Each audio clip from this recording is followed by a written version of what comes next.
कहते हैं दुनिया में मन सबसे ज़्यादा शक्तिशाली चीज़ होता है। अगर किसी चीज़ पर को तुम पूरे मन से चाह लो तो तुम्हें उसे हासिल कर सकते हो। यह मेरा नहीं, सभी महापुरुषों का कहना है। लेकिन अगर यह सत्य है तो जो हम अपने मन में सोचते हैं वह हमें हासिल क्यों नहीं होता। कोई भी इंसान अपने मन से दुखी तो नहीं होना चाहता, लेकिन वह रास्ता तो दुखी ही है। हर इंसान अपने मन से कामयाब होना चाहता है, पैसा खूब कमाना चाहता है, लेकिन फिर भी वह कामयाब नहीं होता।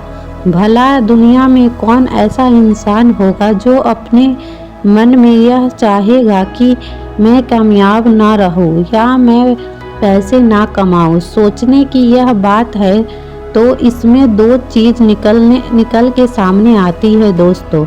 या तो वह महापुरुष गलत है जिन्होंने यह बात बोली है मन से आई हुई चीज हासिल हो जाती है, या फिर गलत है आज की कहानी जो मैं आपको सुनाने जा रहा हूँ, जिसमें आपको एक ऐसा मंत्र मिलेगा जिसके सुनने से आप समझ पाएंगे कि आपने अपने मन की कोई भी चीज कैसे करवाई जाती है, मन में किसी भी बात का बीज कैसे बोया जाता है। दोस्तों, इस कहानी से आपको अच्छी तरह से समझ में आ जाएगा और इससे आप यह भी समझ पाएंगे कि आकर्षण का नियम और लॉ ऑफ अट्रैक्शन कैसे काम करता है। यह कहानी बहुत छोटी सी है लेकिन बहुत ही गहरी है। इससे पहले कि आप इस कहानी में खो जाइए, चलिए चैनल को सब्सक्राइब कर लीजिए।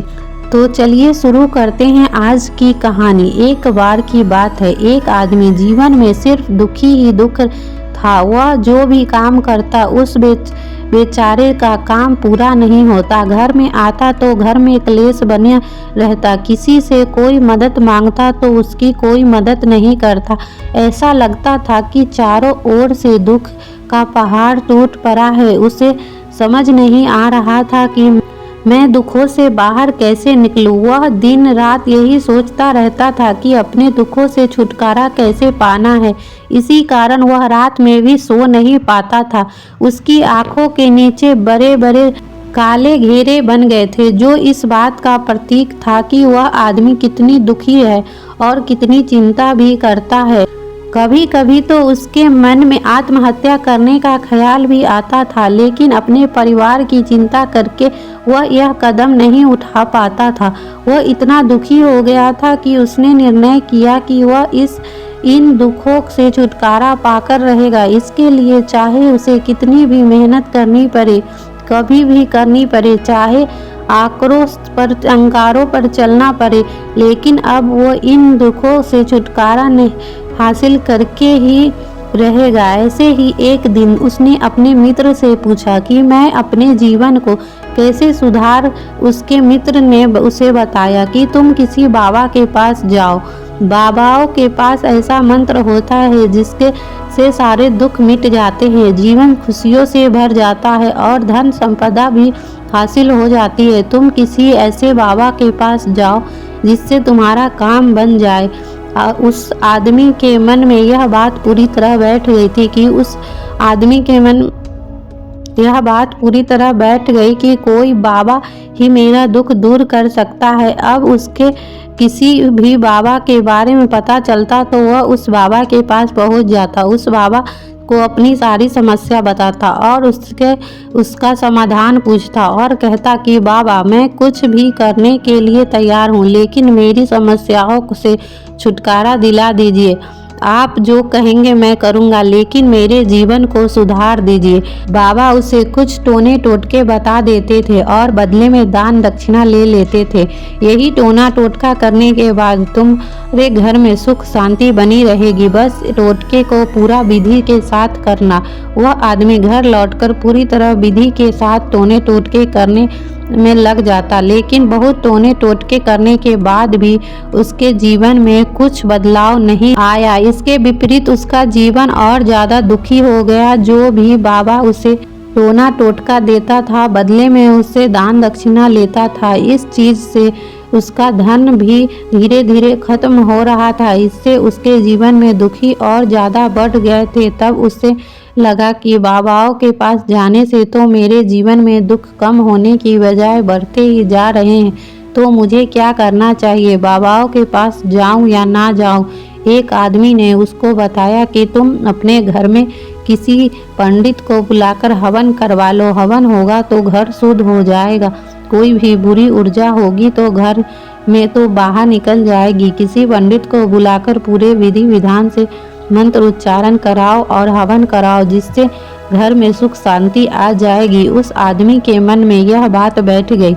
उसने एक पंडित को बुलाकर घर में हवन करवा दिया। हवन अच्छी तरह संपन्न हुआ और बदले में पंडित भी अच्छी दान दक्षिणा ली और उसके बाद वह विदा हो गया। लेकिन कुछ दिनों बाद उस आदमी को महसूस हुआ कि उसके जीवन में अब भी कोई बदलाव नहीं आया है। अब आदमी पूरी तरह से दुखी हो गया था और परेशान हो गया था। अब तो उसे लगने लगा था कि मेरे जीवन में दुख कभी खत्म ही नहीं होगा, और यही सोच सोचकर उस आदमी का बुरा हाल हो गया था। फिर एक दिन उससे अपने मित्र को एक ऐसे बाबा के बारे में पता चला जो समाधान बताने के लिए कोई दान दक्षिणा नहीं लेते थे।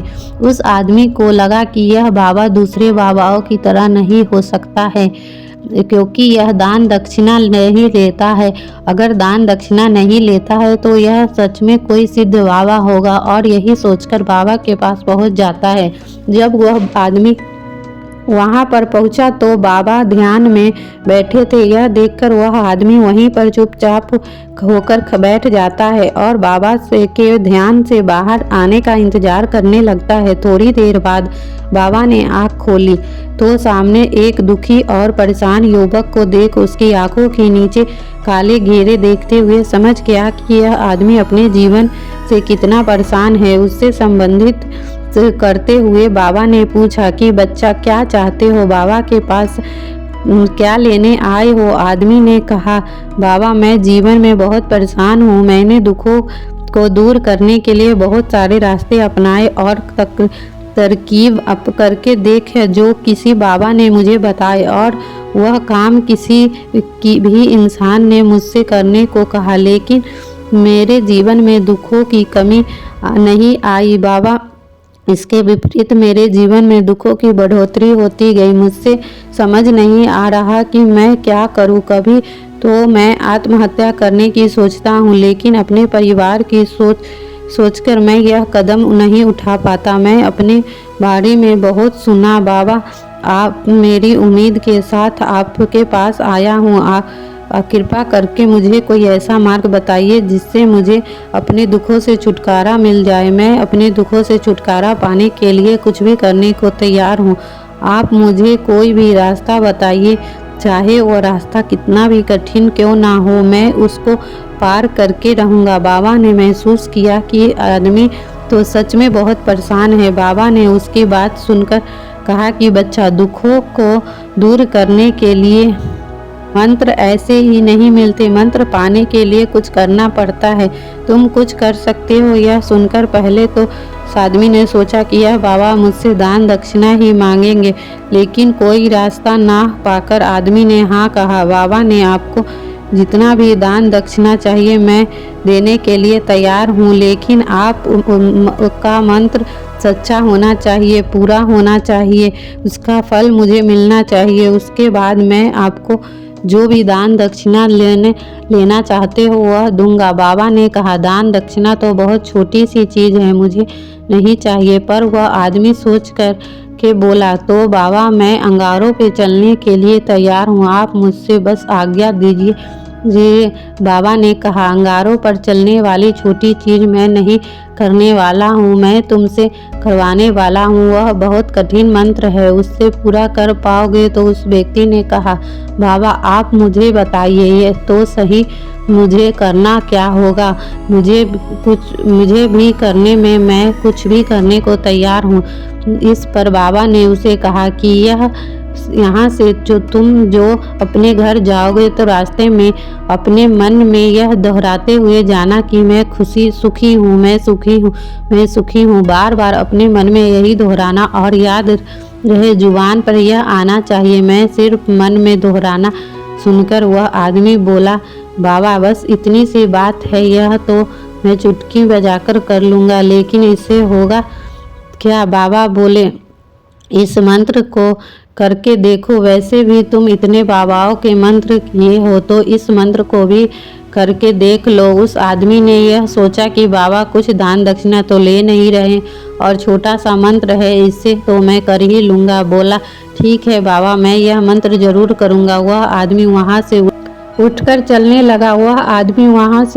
चलने लगा। लेकिन जैसे ही वह चलने लगा, पीछे से बाबा ने बोला कि बच्चा, एक बात याद रखना, जब तुम यह मंत्र अपने मन में दोहरा रहे हो, तुम्हारे मन में बंदर के विचार नहीं आने चाहिए, चाहे बंदर का ख्याल भी आना नहीं चाहिए, तब यह मंत्र सिद्ध होगा। वह आदमी बोला, मुझे तो आज तक बंदर का कोई विचार नहीं आया, तो अब क्या आएगा? आप चिंता मत करिए बाबा, बस मन में यही दोहराऊंगा, मैं सुखी हूँ। इसके अलावा बंदर का कोई विचार मेरे मन में नहीं आएगा। और आदमी वहाँ से चल दिया। वह अपने मन में मैं सुखी हूँ यह दोहराता हुआ थोड़ी दूर चला। उसके मन में यह अचानक बंदर का ख्याल आया गया। बंदर का ख्याल एक बार आया तो चला भी गया, लेकिन उस आदमी ने सोचा कि आज तक तो मुझे बंदर का कोई विचार नहीं आया, यह आज बंदर का विचार क्यों आ गया? और ऐसे ही करके उसने बंदर के विचार को पकड़ लिया। वह भूल गया कि मुझे मंत्र दोहराना है। वह बंदर के बारे में सोचने लगा था। थोड़ी देर बाद उसे फिर होश आया तो वह फिर वही मंत्र दोहराने लगा जो बाबा ने उसे बताया था, मैं सुखी हूँ।